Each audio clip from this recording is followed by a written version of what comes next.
ओम विष्णु ओम विष्णु ओम विष्णु ओम विष्णु।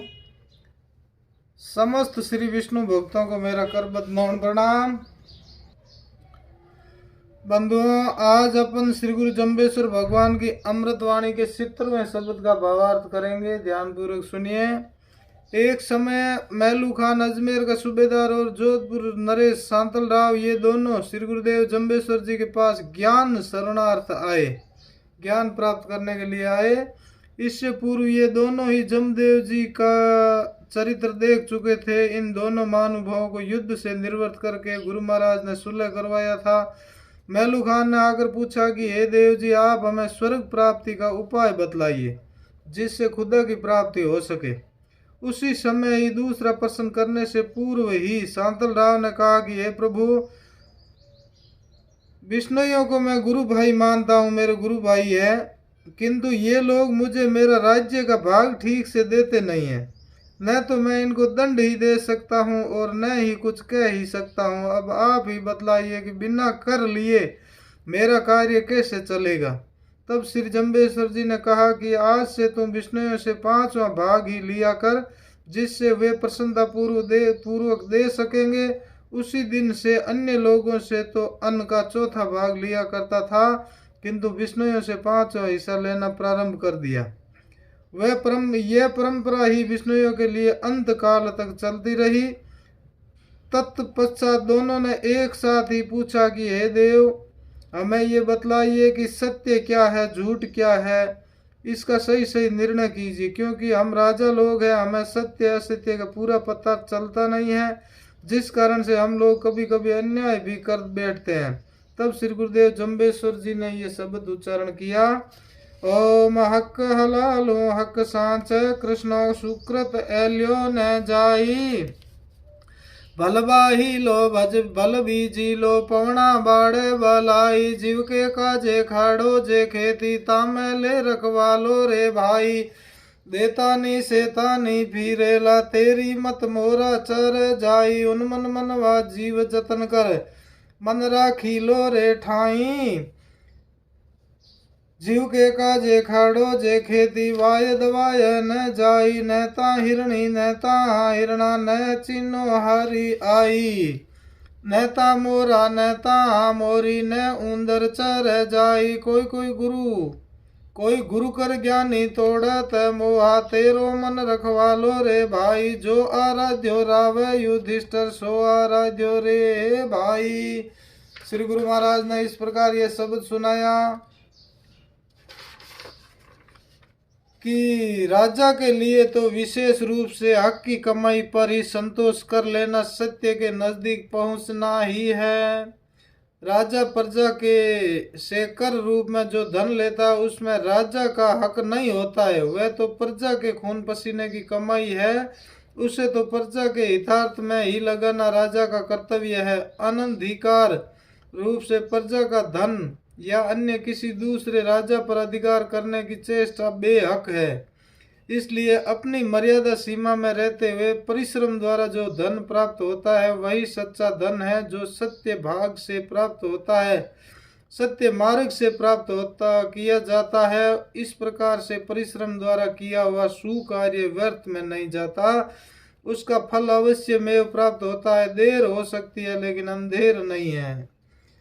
सुफल की प्राप्ति के लिए सर्वप्रथम खेती की जुताई गुड़ाई सफाई की जाती है, तत्पश्चात उसमें समय आने पर अच्छे बीज बोए जाते हैं तथा खेती की रक्षा मजबूत कांटों की बाड़ तार चारों तरफ लगाए जाते हैं। उसी प्रकार से इस मानव जीवन रूपी खेती में भी यदि अच्छा फल चाहते हो तो इस शरीर रूपी क्षेत्र में सर्वप्रथम ज्ञान प्राप्ति की योग्यता का धारण करनी होगी तथा योग्यता के लिए स्नान सोच व्यवहार आदि सद्गुणी गुणों को धारण करना होगा।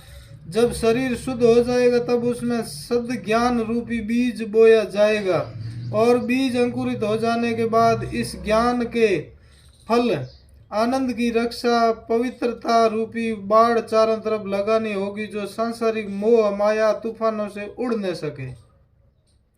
सद ज्ञान रूपी बीज बोया जाएगा और बीज अंकुरित हो जाने के बाद उस ज्ञान के फल आनंद की रक्षा पवित्रता रूपी बाढ़ चारों तरफ लगानी होगी, जो सांसारिक मोह माया आदि तूफानों से उड़ न सके।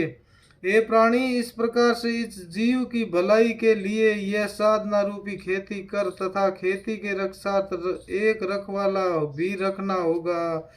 गुरु महाराज फरमाते हैं कि साधना रूपी खेती करो और उस खेती की रखवाली के लिए भी किसी को रखना होगा, वह तो सिर्फ तेरा स्वयं का मन ही होगा।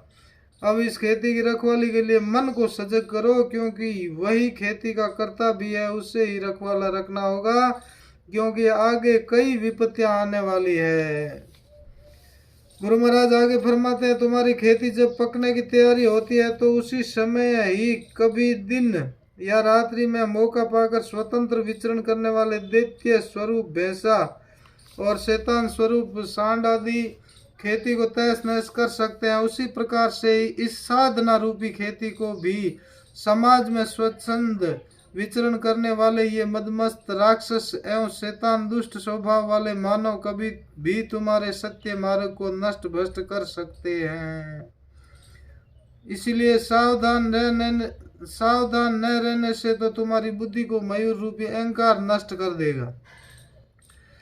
मन रूपी रखवाले को इस तरह सावधान रहना होगा, क्योंकि यह रखवाला स्वयं भी बहुत ही चंचल है। उसे उन मन स्तर यानी एकाग्र होकर खेती की रक्षा करनी होगी। यह साधना जीव की भलाई के लिए ही करनी चाहिए तथा सच्ची खेती भी उसे ही कहना चाहिए जिससे जीव की भलाई हो सके। आगे गुरु महाराज फरमाते हैं, अपने जीव की भलाई के लिए इस साधना रूपी खेती करो, जिससे यह सदा के लिए ही जन्म मरण के चक्कर से छूट सके। किंतु साधना तथा खेती करते समय कुछ बातों का ध्यान भी रखना परम आवश्यक है।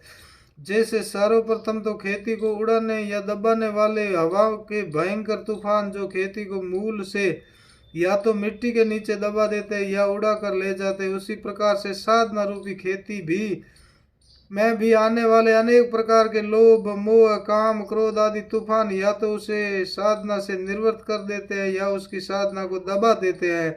इनसे सावधान रहना परम आवश्यक है तथा अन्य और कोई प्रमुख बाधाएं खेती करने वाले किसान को आती है, वहाँ कभी हिरण हिरणिया तथा हरियाणवी गायें भैंसे आदि जो जबरदस्ती से खेती में घुस जाते हैं तथा फसल को खा जाते हैं। किसान की तरह ही साधक होता है, वह भी यदि अपनी साधना की रक्षा नहीं कर सकेगा तो हिरण रूपी मन और हिरण्या रूपी मन की वासनाएं जो अति चंचल है वे साधना को नष्ट कर सकती है। वैसे तो मन स्वयं रखवाला है, किंतु बाढ़ स्वयं खेत को खाने लग जाए तब तो और भी समस्या पैदा हो जाती है।